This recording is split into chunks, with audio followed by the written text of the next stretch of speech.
नमस्कार, आप सभी का एक बार फिर से स्वागत है हमारी चैनल अमृत कथा कहानियाँ में। आज हम आपको हलछठ की कहानी सुनाने जा रहे हैं। हलछठ की पूजा का हिंदू धर्म में बहुत ही अधिक महत्व है। यह व्रत पुत्रवती महिला अपने पुत्र की लंबी आयु के लिए करती है। यह हलछठ का व्रत बहुत ही नियमों के साथ किया जाता है।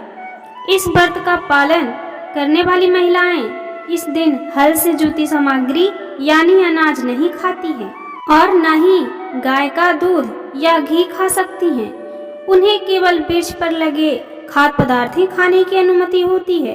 हलछठ का पर्व बलराम जी के जन्मदिन के उपलक्ष्य पर मनाया जाता है। बलराम जी श्री कृष्ण के बड़े भाई थे, जिनका प्रिय शस्त्र हल था और इन्हें हलधर भी कहा जाता है। इसलिए इसे किसानों का त्योहार कहते हैं और इस दिन हल की पूजा की जाती है। साथ ही बैलों को भी पूजा जाता है। आइए सुनते हैं हलछठ व्रत की कथा। प्राचीन समय की बात है। एक ग्वालिन दूध दही बेचा करती थी और उसका प्रसव काल निकट आ गया। एक बार की बात है, जब उसका प्रसव काल निकट आ गया यानी उसे बच्चा होने वाला था, तो वो बहुत व्याकुल थी, परंतु उसका मन कहीं न कहीं दूध दही बेचने में लगा हुआ था। उसने सोचा कि यदि प्रसव हो गया तो मेरा दूध दही यहीं पड़ा रह जाएगा और खराब हो जाएगा। यह सोचकर उसने दूध और दही के घड़ों को अपने सर पर रखा और उन्हें बेचने के लिए चल दी। लेकिन कुछ ही दूर चलने पर उसे असहनीय प्रसव पीड़ा शुरू हो गई और वो एक वृक्ष के पास एक बच्चे को जन्म दिया। बच्चा होने के बाद भी वो उस बच्चे को वहीं छोड़कर पास की गांव में दूध और दही बेचने चली गई। संयोग से उस दिन हलछठ पर्व था।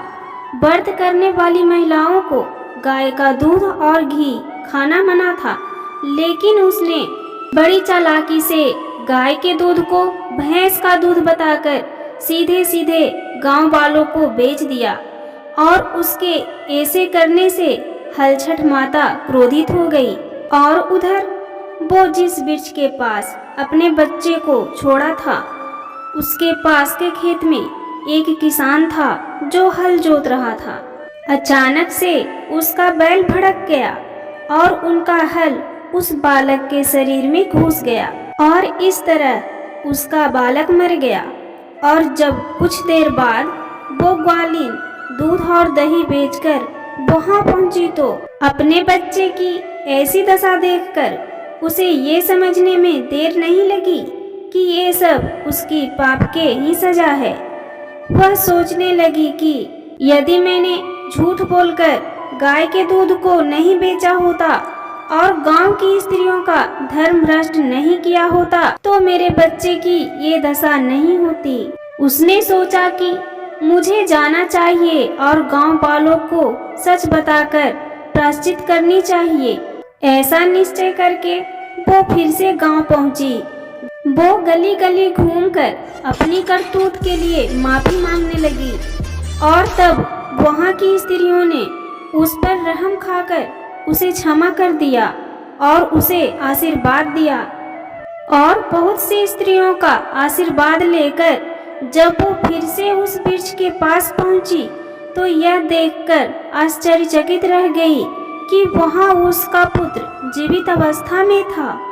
उसने अपने स्वार्थ के लिए झूठ बोलने की धर्म हत्या के समान समझा और कभी भी झूठ ना बोलने का प्रण किया। तब से ही पुत्र की लंबी आयु के लिए हलछठ माता का व्रत और पूजा की जाती है। कहा जाता है जब बच्चा पैदा होता है तब छठी माता बच्चे की देखभाल करती हैं, उसे हंसाती हैं और उसका पूरा ध्यान रखती हैं। इसलिए बच्चे के जन्म की 6 दिन बाद छठी की पूजा भी की जाती है। हलछठ माता को बच्चों की रक्षा करने वाली माता भी कहा जाता है।